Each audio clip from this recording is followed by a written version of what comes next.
How do you find both the dentists and the volunteers? You must constantly be staffed. It sounds like you have many trips rotating. And so how do you keep these all staffed?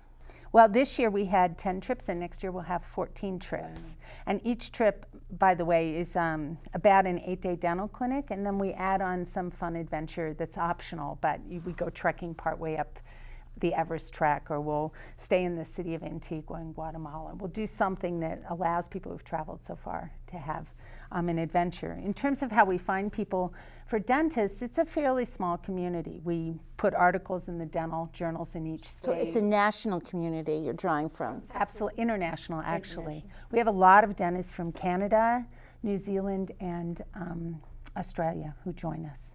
Mm-hmm. And so we go to the conventions, we have a little booth, they give us a free booth, and we describe the story, and the fact is dentists and hygienists, they went to school to care for others. They're so excited to have this opportunity. So actually we're full most of the time. It's That's a wonderful experience. So the kids that you see, what are the most common range of problems that you see? Do you go from the ordinary to the extraordinary?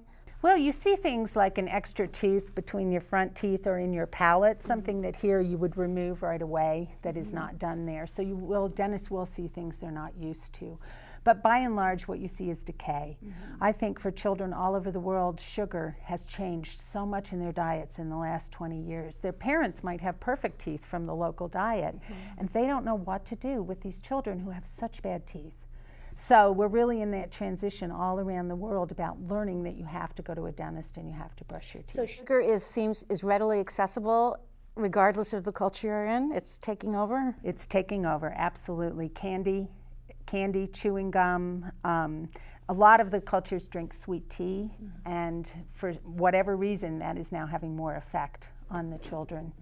So it's really a big, big change. And this education, one of the most startling things I find is how excited the kids are to be there, to get their teeth looked at. Are they fearful? Some are afraid. You know, the lines are great the first day if you've never seen them before, because about a third of the kids are chattering uncontrollably. They're so excited.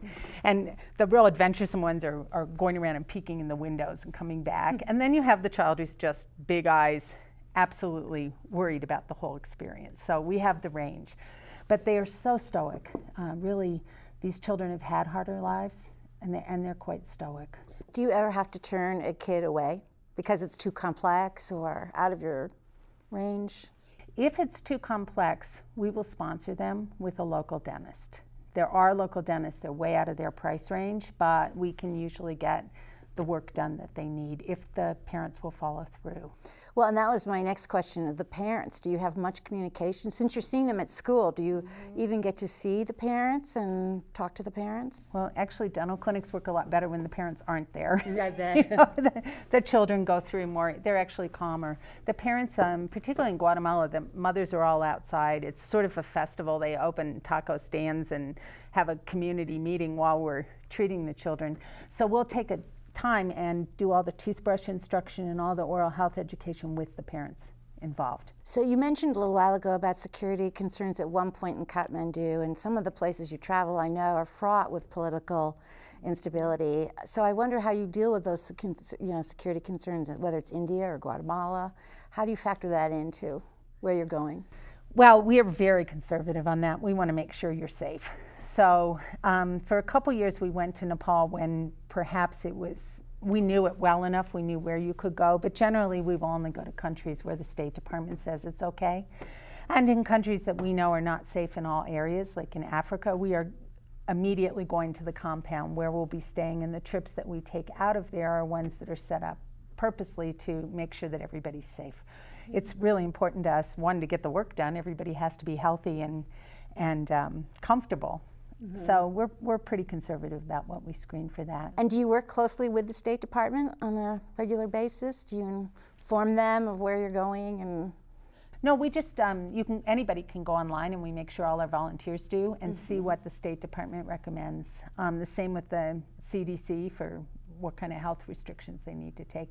The thing I will tell you we spend a lot of time on is we hire our own cooks in many countries, or we are very careful where people eat, because as you know, just brushing your teeth with the tap water will put you out for a couple days. So that's the area we tend to take care of folks the most with. Tell me, where do you hope Global Dental Relief is in the next 10 years? What are your goals further out for the organization? Well, you know, we've been very lucky. We're picking up a number of larger sponsors. The furniture store Our House puts us in their catalog now and gives us a percentage of sales. And because it's replicable, we can actually grow to the extent we get the funding. So we're looking at a new location I won't talk about yet. And we can up the number of camps in each one. So I'm hoping in 10 years we're doing double. We've only been in existence for 12 years, so in 10 years maybe we can be reaching, right now we reach about 10,000 children a year. I was going to ask you. And we do about $2 million worth of care for those kids.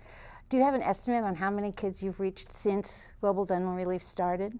Since we started, we've reached 70,000 children, and we've done about $14 million worth of dental care. It adds up. Those first few years, you know, 350 kids felt like a victory, and now every camp does 600 to 800 to 1,000 children. That's so fantastic. It's just, you know, what's really fun is everybody's pitching in and finding their ways to either trip lead or come on trips every year or help us with fundraising. That's great. Yeah. So in all of this, is there a moment that stands out to you as the most joyful moment?